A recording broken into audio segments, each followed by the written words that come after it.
कर सकें। उनको जब भी मौका मिलता है वो फैट को इकट्ठा कर लेती है, जिससे कि जब खाने पीने की कमी होगी तो उस समय उनका काम चलता रहे। तो हिंदुस्तानी शरीर ऐसा बना है कि वो फैट को इकट्ठा कर सकता है। अब थोड़े दिनों में इकोनॉमिक बूस्ट जैसे आने लगी है, पिछले 10-15 साल से अब प्रचुर मात्रा में खाना अवेलेबल है सबके लिए। इवन गाँव में भी बहुत मेहनत का में खाना ज़्यादा हो रहा है। तो अब ये बहुत ज़्यादा 30 जीन्स की वजह से बहुत सारा कोलेस्ट्रॉल और फैट और वसा और बॉडी कंपोजिशन आजकल आप देखोगे तो यंग लोग भी मोटे तगड़े पहले घूमते थे। पहले जो बच्चे खेलते थे दुबले पतले रहते थे आज से 15-20 साल पहले। अब आप जवान आदमी को भी देखो 15 साल के, तो उनका वजन ज़्यादा रहता है, वो रहता है क्योंकि खाने को बहुत है। 30 जीन्स की वजह से वो खर्च नहीं होता है और शरीर में इकट्ठा होता है। तो ये तो एक बहुत मेन कारण है जिससे हम लोग प्रीडिस्पोज्ड है हार्ट अटैक के लिए। दूसरा क्या है कि इनहेरेंट तौर पे इंसुलिन रेजिस्टेंस बॉडी में रहता है। हिंदुस्तानी आदमी के इंसुलिन रेजिस्टेंस ये रहता है, मतलब कि जो इंसुलिन निकलती है वो शरीर पे शक्कर के कार्बोहाइड्रेट मेटाबॉलिज्म पे असर नहीं कर पाती, तो शुगर के लेवल बढ़ने लगते हैं बहुत कम उम्र से। तो फैट इकट्ठा हो रहा है, शुगर के लेवल बढ़ रहे हैं। तो ये दोनों मिलके जो अपनी खून की नलियाँ हैं उनमें रुकावट पैदा करते हैं। तो तीसरी इंपॉर्टेंट चीज़ है, उसको कहते हैं हाइपर ट्राइग्लिसराइडीमिया। जो कोलेस्ट्रॉल अपन लोग बोलते हैं, कोलेस्ट्रॉल का एक पार्ट होता है जिसको ट्राइग्लिसराइड कहते हैं। हिंदुस्तानियों में ट्राइग्लिसराइड के लेवल जो नॉर्मली 130 रहते हैं, आमतौर पर 350, 400 या 500 देखे जाते हैं। तो ये 3 कारण हो गए, 30 जीन्स हो गई, फिर आपका इंसुलिन रेजिस्टेंस हो गया और तीसरा ये हाइपर कोलेस्ट्रोलेमिया हो गया ट्राइग्लिसराइड की वजह से। तीनों मिलके खून की जो नलियाँ हैं सारी जगह, हार्ट में नहीं, आपकी ब्रेन की नलियाँ हैं, आपकी किडनी की नलियाँ हैं, पेरिफेरी की नलियाँ हैं, नलियों को चोक करने लगते हैं। तो कम उम्र में हार्ट अटैक आने की संभावना बढ़ जाती है।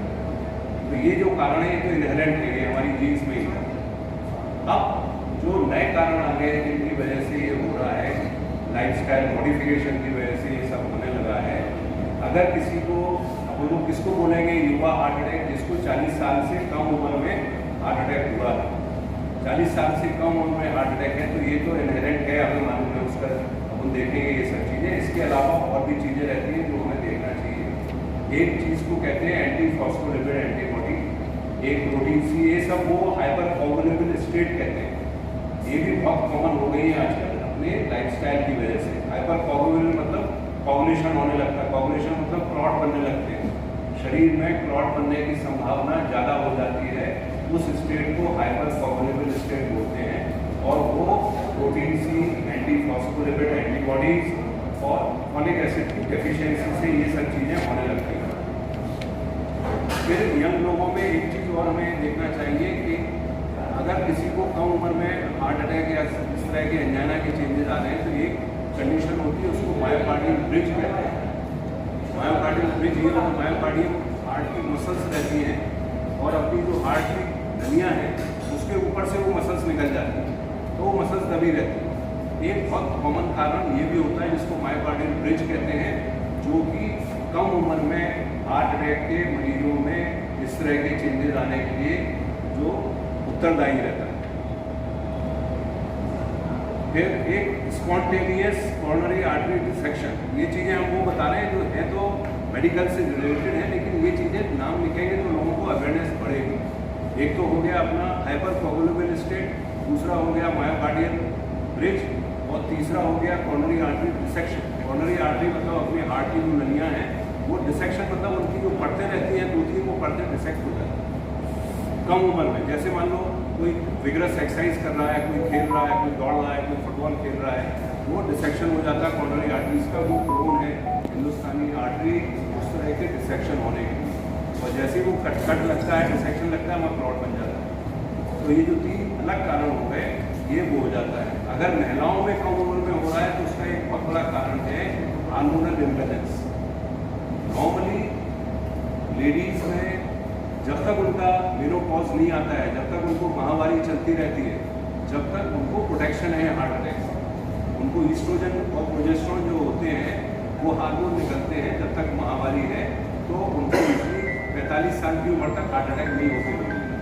लेकिन अगर किसी को 35 साल 30 साल की उम्र में हार्ट में प्रॉब्लम आ रही है तो एक बहुत बड़ा कारण रहता है हार्मोनल डिसबैलेंस। तो लेडीज के हिसाब से वो देखना जरूरी है। अब अगर मान लो किसी को, ये तो एक सिम्टम वो हो गया, सिम्टम तो हम सब जानते हैं कि हार्ट अटैक किसी को होगा या हार्ट की तकलीफ होगी तो क्या सिम्टम होंगे। उसको सीने में दर्द हो सकता है, हाथ में दर्द जा सकता है, जबड़े में दर्द जा सकता है। हार्ट अटैक का जो प्रेजेंटेशन है ये 100 तरह से होता है।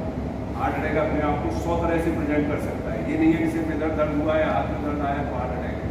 पीठ में भी दर्द हो सकता है, पेट में भी दर्द हो सकता है, जबड़े में भी हो सकता है। कोई बिना दर्द के भी हार्ट अटैक होते हैं। सिर्फ सांस फूल सकती है, सिर्फ घबराहट हो सकती है, सिर्फ पसीना आ सकता है। किसी को दर्द रस्सी जगड़े जैसा लगता है, किसी को चाकू जैसे लगता है, किसी को जलन होती है, किसी को गैस की फीलिंग आती है। तो ये किसी भी तरह से प्रेजेंट होता है। तो ये चीज़ बहुत इंपॉर्टेंट है हार्ट अटैक में कि अगर प्रीकॉर्डियम मतलब अपने सीने के एरिया में कुछ भी डिस्कम्फर्ट है, कुछ भी, तो वो पहले हार्ट से रिलेटेड है, बाद में कुछ और है। ये हार्ट अटैक होने की संभावना के केसेस ज़्यादा देखे गए हैं। ये 100% श्योर नहीं है कि वो वैक्सीन से हुए हैं या नहीं हुए। कुछ कंट्रीज़ में जैसे यूके में ये स्टडी आई थी कि हुआ है, लेकिन उन्होंने भी ये निकाला कि 10,000 वैक्सीन के ऊपर एक केस आया है और हिंदुस्तान में तो इस तरह की कोई स्टडी हुई नहीं है। तो अपने को ये तोड़ना पड़ता है कई बार कि वैक्सीन ने जान कितने लोगों की बचाई और कितने लोगों का उसका साइड इफेक्ट आया। तो अगर मान लो 10,000 वैक्सीन लगाई है तो उसने अगर 100 जान बचाई और एक को हार्ट अटैक हुआ है तो फिर भी ठीक है। और क्लियर कट अभी तक उसमें आया नहीं है कुछ ऐसा। और चेस्ट पेन के बहुत सारे रीजन हो सकते हैं हार्ट के भी अलावा। मैं ये बोल रहा हूँ कि अपने को सबसे पहले वो चीज़ रूल आउट करना चाहिए जो जानलेवा हो। इसके अलावा जो हो सकते हैं वो मस्कुलर पेन हो सकते हैं, वो हड्डी वाले पेन हो सकते हैं, फेफड़े के पेन हो सकते हैं, पूरा का पेन हो सकता है। इधर क्या फेफड़े का बोले वो उनको नॉलेज नहीं है। हाँ, वो इसको नहीं समझते कि गैस यहाँ क्या करेगी आगे। ये तो फूड पाइप है, इधर फूड पाइप है, इधर स्टमक आया, उसके बाद अपनी आँख होती है 20 फीट लंबी। तो गैस कब बनेगी जब खाना पच जाएगा। खाना पचता है 19 में और 20 में फट जाएगा। तो 20 फीट दूर गैस बन रही है वो इधर इस जगह पे, और कोई अपनी आँख पाइप जैसी नहीं होती है, ऐसे ऐसे पेरिस्टल्टिक वेव चलती है उसमें आगे की तरफ। कोई भी चीज़ लौट के पीछे नहीं आ सकती। आप सके बन के खड़े हो जाओ तो कोई खाना लौट के थोड़ी आ जाता बाहर, समझिए कि नहीं। तो गैस आने का कोई संभावना ही नहीं है पीछे से। इंटेस्टाइनल ऑब्स्ट्रक्शन अगर हो गया किसी को, कोई आँख फंस गई मान लो, तब उल्टियाँ उसको होने लगे। फिर भी गैस वैस नहीं आती, उल्टियाँ होने लगेगी, गैस नहीं। प्योर ऑयल है जैसे कच्ची घानी का आपने कहा ना, जिनको रिफाइंड नहीं करना पड़ता है, नॉन रिफाइंड ऑयल सबसे अच्छे होते हैं। और उनमें जितना भी आप रिफाइंड करते जाओगे उनमें सैचुरेटेड फैट की मात्रा बढ़ती जाती है। रिफाइंड ऑयल जैसे सरसों का तेल है, पॉलीअनसैचुरेटेड रहता है। पॉलीअनसैचुरेटेड फैट से कोलेस्ट्रॉल के जो लेवल रहते हैं वो हेल्दी कोलेस्ट्रॉल बनता है।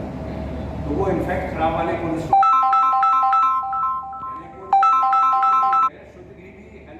बनाता है, समझिए। लेकिन उससे सिर्फ खतरा ये है कि आप वजन ना बढ़ा लो, क्योंकि कैलोरी बहुत रहती है उसमें। और जैसे कुछ तेल हैं जो कि पॉलीअनसैचुरेटेड है, उनमें सनफ्लावर का तेल है या राइस ब्रान का तेल है या ओलिव ऑयल है, ये वाले तेल अपन लोग यूज़ कर सकते हैं।